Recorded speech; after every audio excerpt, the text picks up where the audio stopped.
We've been talking about this story this week here on the show. It's that new contract between Minneapolis Teachers Union and the school district. A lot of people talking about it because starting this spring, the public schools will actually lay off white teachers ahead of minority teachers, they say, regardless of seniority. Yes, and they're defending this. They argue that these changes are needed to fix past discrimination. The agreement also includes prioritizing underrepresented populations over white teachers, regardless of experience or qualifications or success in the past. It's all about race now. And joining us to talk about this is retired NFL player and entrepreneur Jack Brewer, who also knows the Minneapolis community very well. Jack, great to see you.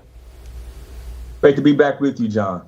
Is there any history of a race-based hiring and firing practice that has benefited the organization? It seems like if this was a real, merit-based school district, they would be focused more on, regardless of race, your success in the classroom, your experience, your ability to mold kids. But that's not what they're doing in Minneapolis, Jack. And to verbalize that and actually put that in writing is very disheartening. Listen, you can't tell me that you couldn't put me into a locker room or around kids that may listen to me or appeal to me because I'm able to get into them. But those should be qualifications. That shouldn't be based upon your race. I mean, I remember having great white coaches and white teachers when I went to school that were the reason that I was successful, because I would have a chemistry with them. I'd have respect with them. And so to start seeing our country take these steps backwards, and the point that the majority of folks on the left and these liberal-minded individuals who are pushing these policies in Minneapolis, mainly Democrats, to see that they're leading this country to go back. I mean, this is taking us back to segregation. I mean, you talk about having race-based hiring in the United States of America.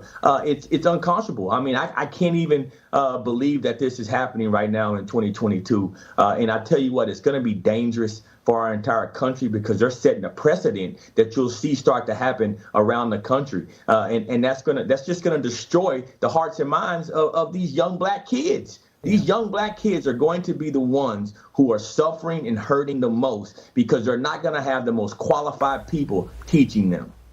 Yeah, and Jack, there's something else too we wanted to talk to you about. We were discussing this on the phone yesterday, something that's personal to you. Bianca's going to set it up for us, though. Yeah, Jack, this is a story viewers may not have heard. It is the brother of a former NFL player, Aqib Talib, and he's been charged with murder. He allegedly shot a youth football coach during the game. It was Texas. This is some new video. I don't know if you've seen this. This is moments before the shooting in Lancaster, Texas, over the weekend here, where the shooting happened.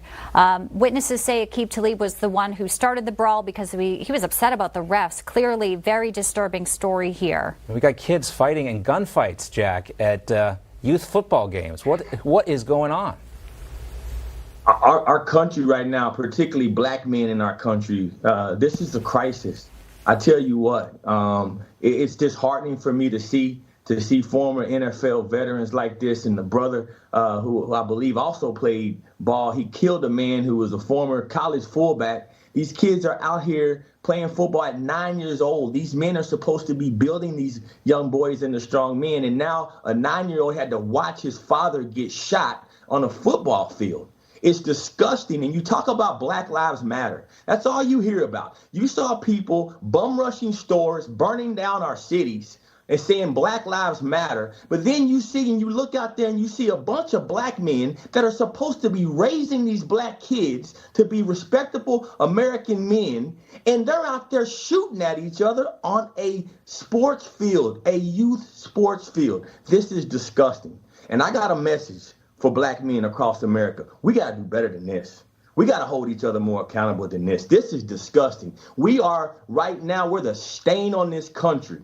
When people get to turn on their television sets and see us acting a fool like this, it's heartbreaking.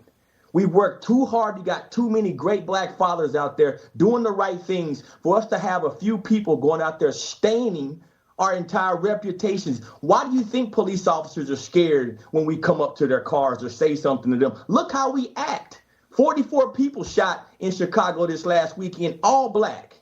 You look, there was 100 shots that rang out in St. Louis before 4 people were murdered.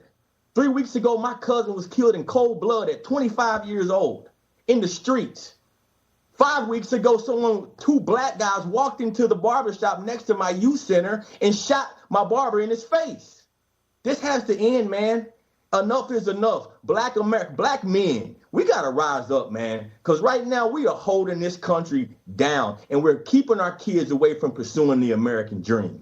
Jack, the great thing, the thing I love about you is you make these comments, but you're in these communities. You're at a school right now, you're teaching, or I don't know if you're at your office, but you are often in a school, you have your own school, you set the example and you walk it just like you talk it. And I could hear the passion in your voice yesterday when you called me. I know this concerns you deeply. I just appreciate you sharing it with us and our audience. And of course, we'll have you back. We'll talk more about it. I do too, because you are such a role model for the youth that you are hands-on with every single day. We know how dedicated you are.